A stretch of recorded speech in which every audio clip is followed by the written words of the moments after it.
તો આગળ સમાચારમાં વાત કરીએ તો મહત્વપૂર્ણ સમાચાર પ્રાપ્ત થયા છે। તો મહત્વના સમાચાર સામે આવી રહ્યા છે। કહી શકાય કે ભાજપના ઉમેદવાર પછી અમિત શાહ ફોર્મ ભરશે। ભાજપના 26 ઉમેદવારોમાંથી અમિત શાહ છેલ્લે ફોર્મ ભરશે। અમિત શાહ 19મી એપ્રિલે ફોર્મ ભરશે। તો સાથે જ 15મી એપ્રિલે માંડવિયા સહિત 6 ઉમેદવાર ફોર્મ ભરશે।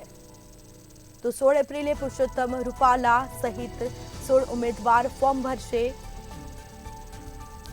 તો 18 એપ્રિલે સી.આર. પાટીલ અને પૂનમ માડમ ફોર્મ ભરશે। તો સમાચાર સામે આવી રહ્યા છે। ભાજપના 26 ઉમેદવારોમાંથી અમિત શાહ સૌથી છેલ્લે ફોર્મ ભરશે। જેમાં અમિત શાહ 19મી એપ્રિલે ફોર્મ ભરશે। તો 15મી એપ્રિલે માંડવિયા સહિત 6 ઉમેદવારો ફોર્મ ભરશે। તો 16 એપ્રિલે પુરુષોત્તમ રૂપાલા સહિત 16 ઉમેદવારો છે તે ફોર્મ ભરશે। તો આવનાર દિવસોમાં હવે લોકસભાની ચૂંટણી આવવાની છે અને નામાંકન પત્ર ભરાશે। જે બાદ 18 એપ્રિલે સી.આર. પાટીલ અને પૂનમ માડમ ફોર્મ ભરશે। તો મહત્વપૂર્ણ સમાચાર, ભાજપના 26 ઉમેદવારોમાંથી અમિત શાહ સૌથી છેલ્લે ફોર્મ ભરશે।